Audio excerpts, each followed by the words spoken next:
So you want to make sure that you are figuring out a way to take your online business, your offline business into an online space where you can benefit from all the fruits of your physical labor, literally.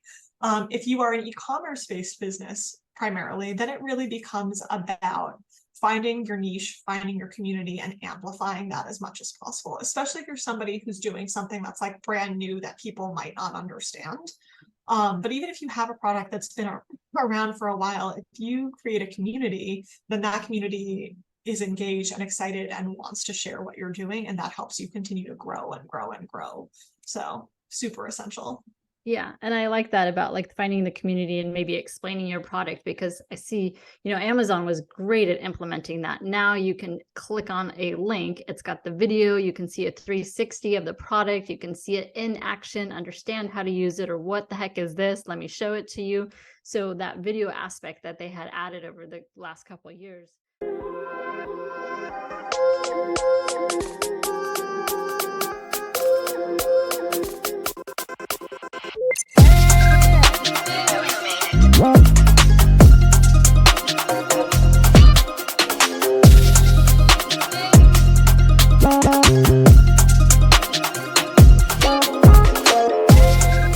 Hello, Empower Nation. Welcome to Empower Her Money podcast. I am your host, Angela Duncan, speaker, best-selling author, serial entrepreneur, and we are talking all things money and business. Today's episode is sponsored by freemoneytipsbook.com. Head over there for your free ebook, 7 steps to get you started on your financial journey, freemoneytipsbook.com. On today's episode, I am interviewing Samantha with Coco, and she is going to tell us what is a foundation setter.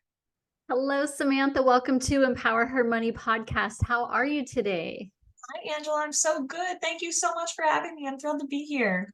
Awesome. Well, I appreciate your time today. So let's just dive in. Talk more about your story, your journey. I know you've done a lot of things, so tell us more about you. Yeah, absolutely. I feel like I've lived a couple of different lifetimes at this point, but it's good. It means it's an adventure. So the kind of shortest version I can give you is I started when I first started working when I was like very, very young. Most of my like high school colleagues were working at like McDonald's, Burger King, and somehow I ended up working at like the local modeling agency and interning with the booking agents ultimately.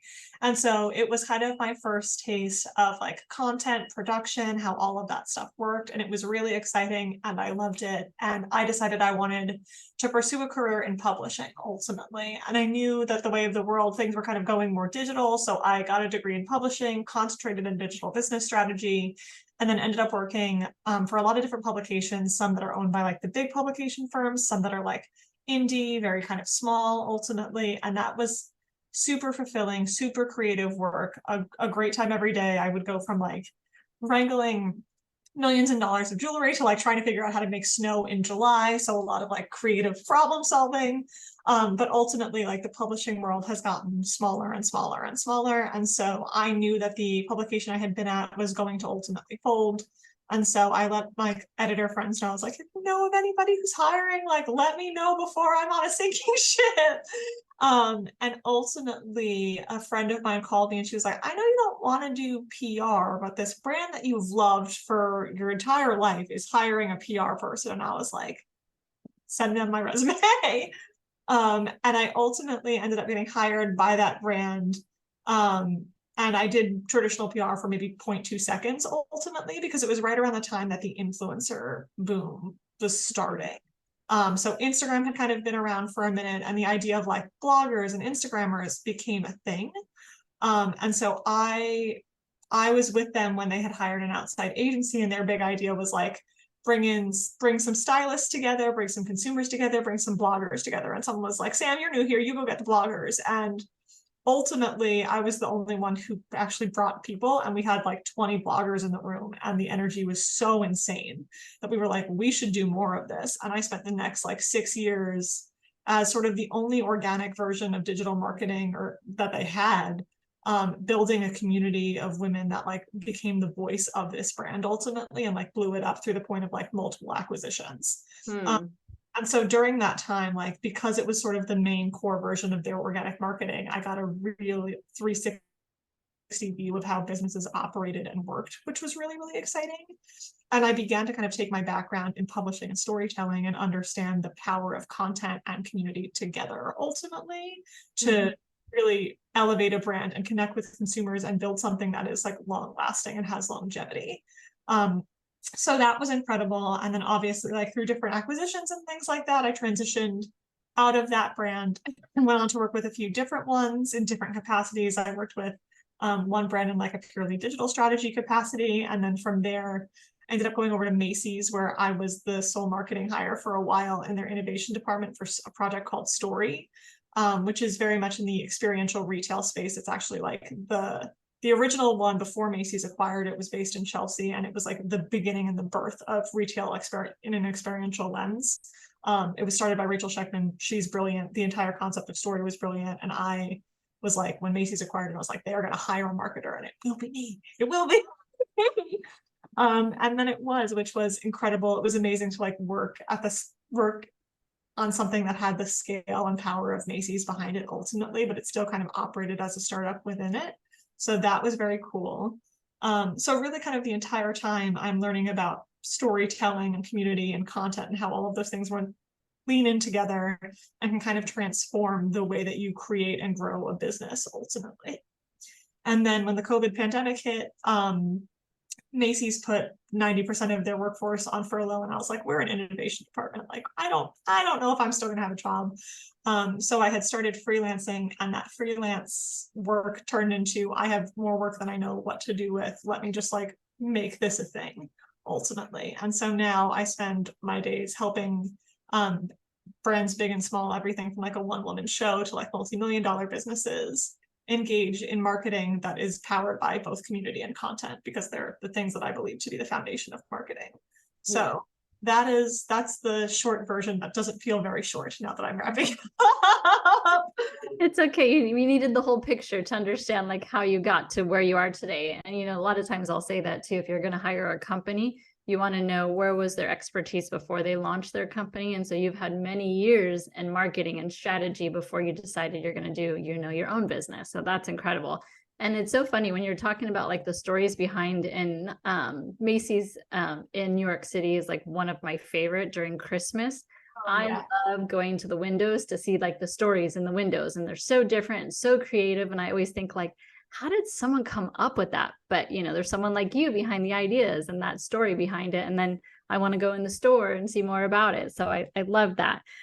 So talk a little bit about marketing strategies. Like, how do you help your clients today? We're in such a different environment. You know, the attention span is really small, but then you have so many different things coming at you constantly. Like, where do you kind of start when you're working with a new client? Yeah, absolutely. I think it's changing constantly, and it's sort of strange. When I started kind of doing what I'm doing now in the middle of COVID, I was constantly joking with one client where it was like, time to redo the marketing calendar and the projections again, because it was like every 2 months throughout the pandemic, but then even in the years that followed the pandemic, because you couldn't go by year over year data because the data was so skewed ultimately. So it has been a lot of like imagination and iteration over the last few years for sure. And I think, you know, I was having a conversation with somebody else the other day about just like how much we've had to change. Because even if like the bread and butter of how you've grown your business is social media, that has changed so much even in the last few months ultimately. And it can change in an instant. And so I think when I'm meeting with founders or different like brand leads and things like that, we tend to talk about like what they're trying to accomplish with their business, right? Like, what is their point of difference? What makes them unique? Like, what is their why and their reason for being ultimately? And then we sort of work backwards to say like, okay, how are you communicating that on a foundational level? Like, if someone is brand new to your business and they come to you, do they understand that? Do they see that? Because if you're not communicating that message, it's kind of like, well, it's not going to matter what else you do. And then beyond that, especially for the smaller businesses, we talk a lot about like foundation setting ultimately. And this idea, if you want to use like the metaphor for a house, it's really great if you're doing all like the splashy marketing stuff where you've got like, this looks great and it sounds really good, but I kind of equate that to putting out throw pillows without like having your floor tile down. Like, you need to have the baseline there before you start to do all of the other things, especially for a smaller business from an investment standpoint. And so we talk a lot about like, do you have your baseline automations in place? Do you have your data tracking in place? Because even if you're not advertising this month, if you've got the right tracking in place now, by the time you go to advertise 3, 6, 7 months from now, those pixels have data that you can then leverage. So we try to do a lot of prep work ultimately and a lot of strong foundation setting. And then once that is in a solid place, we get into like the really creative, fun, funky stuff. Yeah. And I like that foundation setting because I talk a lot about money on the podcast. And I tell people, foundation setting, very similar, is important. You've got to know, like, where are you right now to be able to build from there. And so I get that. Like, that you want to know what is your target audience right now? Where are you right now? So that we can figure out where you can go next, because you can't figure out where you're going next without first that foundation part of it. So I love that you use that language, the foundation setting, because it travels all across your lines of your different business, not just with the money and the marketing, but everything that you need to incorporate. You've got to have a foundation first. So really like that. Talk a little bit maybe about, if someone does have like a product, how do they implement some marketing strategies behind that? Is it really like a storytelling that you're doing now, or what are you seeing as more successful for people who have like a tangible physical product? Yeah, I think it depends on like their product and where they're selling it, right? So if you are somebody who is selling things in person, let's say you're like a solo entrepreneur, you make jewelry or you make handbags, whatever it may be, right? If you're somebody who is showing up to like pop-up markets and things of that nature, then it's less about storytelling because people are getting to meet you and connect with you and then get that moment live with you. And you probably at this point know your 15-second elevator pitch of like what makes your product unique. For them, it's more about like list building and things like that, because the nature of a one-to-one interaction, you don't necessarily say like, hey, can I have your email address to like stay in touch with you and things of that nature. So you want to make sure that you are figuring out a way to take your online business, your offline business into an online space where you can benefit from all the fruits of your physical labor, literally. If you are an e-commerce based business primarily, then it really becomes about finding your niche, finding your community, and amplifying that as much as possible, especially if you're somebody who's doing something that's like brand new that people might not understand. But even if you have a product that's been around for a while, if you create a community, then that community is engaged and excited and wants to share what you're doing, and that helps you continue to grow and grow and grow. So super essential. Yeah. And I like that about like finding the community and maybe explaining your product, because I see, Amazon was great at implementing that. Now you can click on a link. It's got the video. You can see a 360 of the product. You can see it in action, understand how to use it, or what the heck is this? Let me show it to you. So that video aspect that they had added over the last couple of years, I think was just a phenomenal way to help their sellers market their product to people who may not know what it is or how to use it or what they can do with it or what it might look like in person. So that's some really good information there too. We touched a little bit on the minority owned businesses as well, because I think more women, more minorities are getting into the business aspect and becoming entrepreneurs, which is a lot tougher than maybe a lot of people think about. How does that strategy kind of differentiate from other people? Yeah, so I think there's a couple of things in mind. One being, there's the aspect of you're you're a multicultural founder, let's say, right? You're facing your own challenges, whether it's like funding, getting stuff off the ground, et cetera, dealing with literally just the environment of being a person of color or being a woman. And then there's the aspect of who's the customer that you serve. Because if you are, let's say, a Black female founder who's creating hair care products for Black women of color, and this is an actual example from people that we've worked with, right? When it came to COVID and the economic hit that took, it impacted their business more than it would have anybody else's ultimately, because their consumer group is hit harder ultimately. And so you really have to think about safety nets ultimately for your business and kind of building in that space ultimately in a way that like protects you, protects your business, and also protects your community long term, right? Because if you have a community that then depends on you and then you go out of business for something that they need, then it's like, well, now we've got a two-way deficit scenario and nobody wants that to happen ultimately. Yeah. The one kind of benefit though that does exist is because, as you mentioned, there's so many more of us now ultimately. It really becomes is a moment to connect and lift each other up. And that's something that has been like incredibly powerful to see, especially when we can pair up like different women-owned businesses or different businesses that serve similar communities, but maybe in different ways for different organic partnerships. Like that's really incredible ultimately. And there's a natural kinship there, especially for smaller businesses that doesn't exist for these like mega large corporations. So I think it's super special.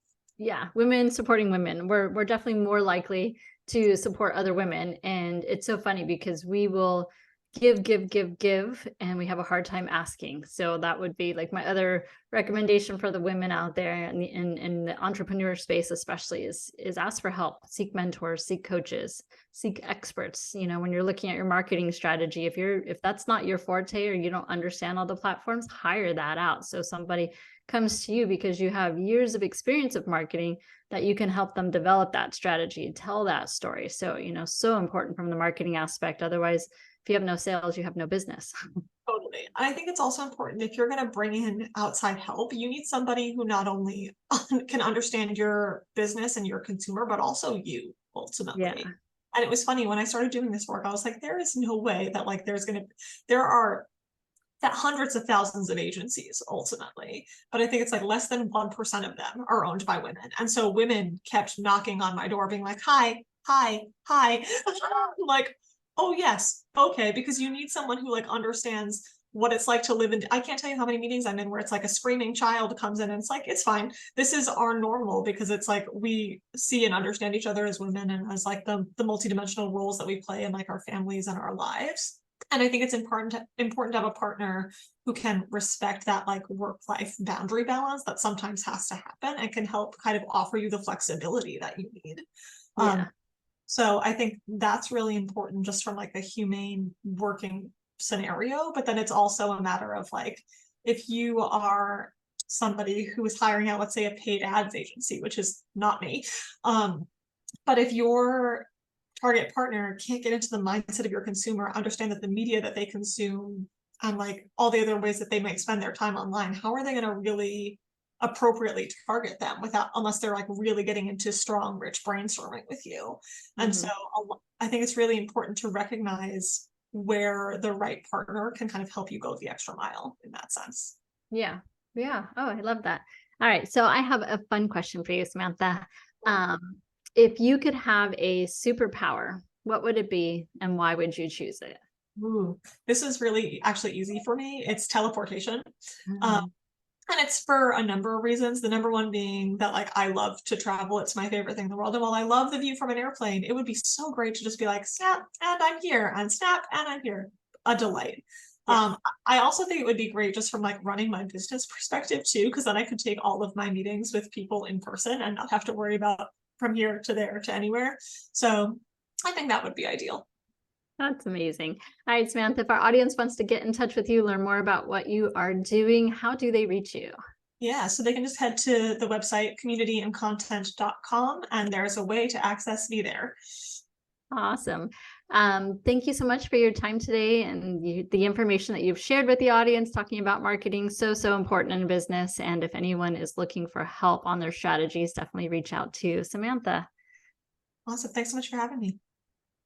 Thank you for tuning in to another episode of Empower Her Money podcast. Make sure you leave me a 5-star review, share this podcast, subscribe, and share the message.